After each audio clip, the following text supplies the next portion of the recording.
ऐसी आती है कि भाई सत्यनारायण व्रत कथा जो है ये 4 शब्द क्यों दिया गया? 3 ही शब्द देते, नारायण व्रत कथा कह देते हैं। अच्छा, नारायण व्रत 5 बढ़ा देते, लेकिन 4 शब्द क्यों दिए? सत्य नारायण व्रत कथा 4 शब्द है इसमें। 4 शब्द का मतलब होता है, ब्रह्मा बड़े कहना विष्णु बड़े सोच विचार करके नारद से बताए थे इस व्रत को। तो सत्य कहने का मतलब है, 4 शब्द का मतलब है 4 युग। सतयुग है, त्रेता, द्वापर, कलयुग, ये चारों युगों का इसमें समावेश है। ये सत्यनारायण व्रत कथा जो है ऐसा कोई जग नहीं, कलयुग के लिए महा औषधि बताया गया इसे। चारों युगों का इसमें अर्थात है, हर एक युग में हर एक युग का अलग अलग पूजा पाठ व्रत है। कितना बताया मैं आपको?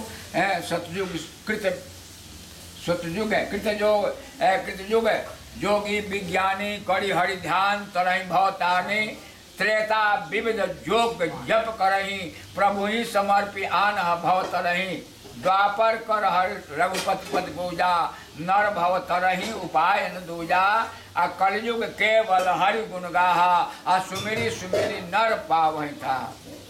इसको 4 शब्द देने का मतलब था कि और युगों में तपस्या करते करते शरीर को लोग गला देते थे, हड्डी रह जाती थी। मनु शत्रुपा के तपस्या में आता है कि 28,000 वर्ष केवल हड्डी रह गया। तो कहने का मतलब था कि उतना जग कर तपस्या करने से जग 99 जग करता, 99 जग करता था लोग, 100वां पूरा नहीं होता था, कुछ नहीं मिलता था हैं। और द्वापर में भी यही है सुपूजा, अर्थात इतना करने के बाद कुछ नहीं मिलता था। लेकिन कलयुग में कहे कि भाई कलयुग युग समय नहीं, आजो नर कर विश्वास, गाय राम गुण गण विमला, भवतर भी नहीं प्रयास।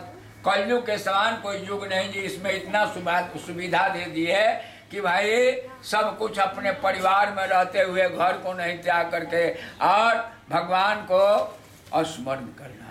केवल समय दो, आपके पास 24 घंटा समय है, 24 में से कुछ इनको जो है सो अर्पण करो। कुछ समय सब अपने स्वार्थ में न लगावें, कुछ समय दें उसमें से निकाल करके।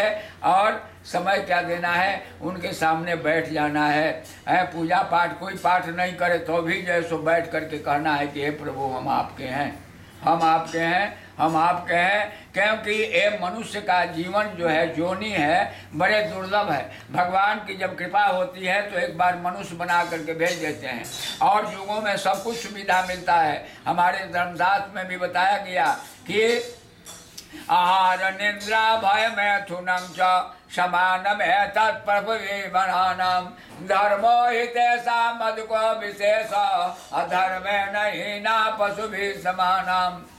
संसार में जितने जोनी 84 लाख जोनी है ना, सुअर की, पतंग, कहते कि सब में सब कुछ मिलता है। मनुष्य जीवन क्यों उत्तम माना जाता है? कहते हैं कि भाई इसलिए उत्तम माना जाता है कि यहाँ कथा हो रही है, यहाँ पूजा हो रही है, यहाँ सुअर कुकर चाहेंगे बैठ के कथा सुने तो नहीं सुने।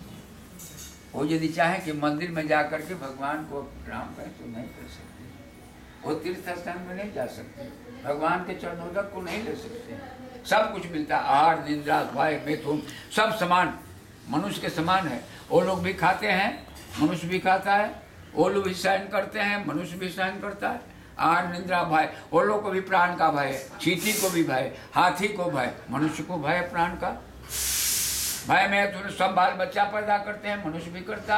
अंतर क्या? कुछ नहीं अंतर है। अंतर वही है कि वो भगवान के पास नहीं आ सकते। बड़े भाग्यमान स्तन पावा, असुर दुर्लभ सत ग्रंथन गावा। बड़ा भाग्य जब उदय होता है तो भगवान कृपा करके एक बार मनुष्य बना करके यहाँ पर भेज देते हैं, और फिर मनुष्य जोनी में आ करके और वही जो है सो सुअर कुकर वाला काम हुआ तो फिर 84 लाख जोनियों में जाना पड़ता है। इसलिए कुछ समय उनको देना है।